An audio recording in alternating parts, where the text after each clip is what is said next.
Hi, my name is Haley. This is my 5th staff development plan on vocabulary. Vocabulary typically refers to the word we use when speaking and listening. In schools as educators, we more talk about reading vocabulary, which refers to the words that we use and comprehend in print. It's important because it directly relates to comprehension.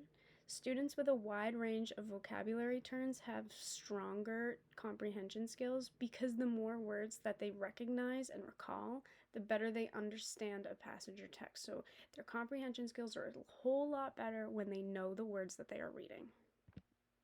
Some teaching strategies that I've seen used and also from Reading Rockets.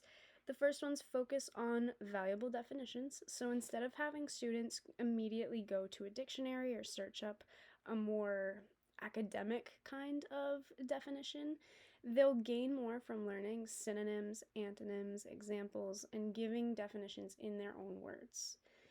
Use the words. Students will retain vocabulary when they have greater opportunity to use the words orally, read them, write with them, and hear them being spoken.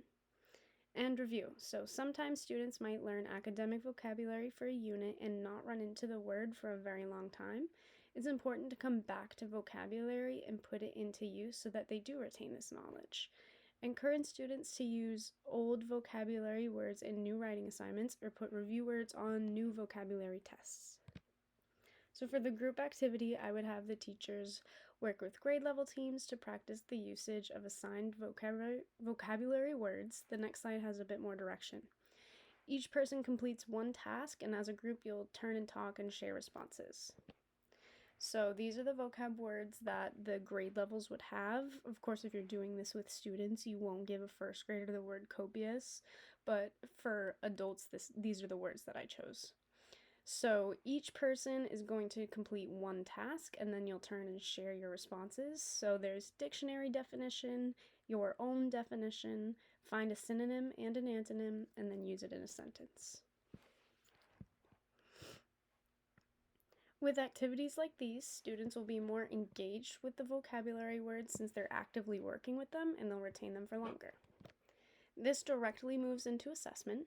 So a way to assess vocabulary is to receive the definition and fill in the term, receive the term and fill in the definition, like a matching activity, give an alternate definition, have students find synonyms, antonyms, have students use it in a sentence, and have students draw a picture to demonstrate their understanding, similar to the activity that we just did. So multilanguage learners. We know for a fact that the use of home language can strengthen a student's ability to learn a new language. So multilingual students should be encouraged to search for definitions of unfamiliar words in both languages to build background knowledge in their home language and also build a deeper understanding in English or in their new language. English language learners should especially get practice with actively using vocabulary words. So the more that they're doing these activities and the more that they're working with the words and listening, speaking, reading, and writing them, the better they're going to remember and understand the definitions. So to close, I'll show you the survey. Here it is. It's done independently and it's anonymous. How do you currently instruct vocabulary?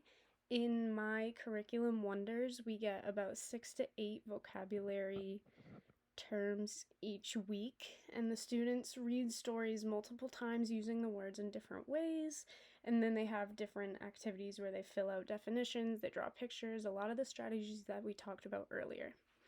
What strategies would you want to try in the future? How are your ELLs currently getting vocabulary support, and how do you think we might be able to support them further? So to move forward, make a goal to practice one of today's vocabulary strategies in the coming week, and then I said to practice and review over and over again. Thank you.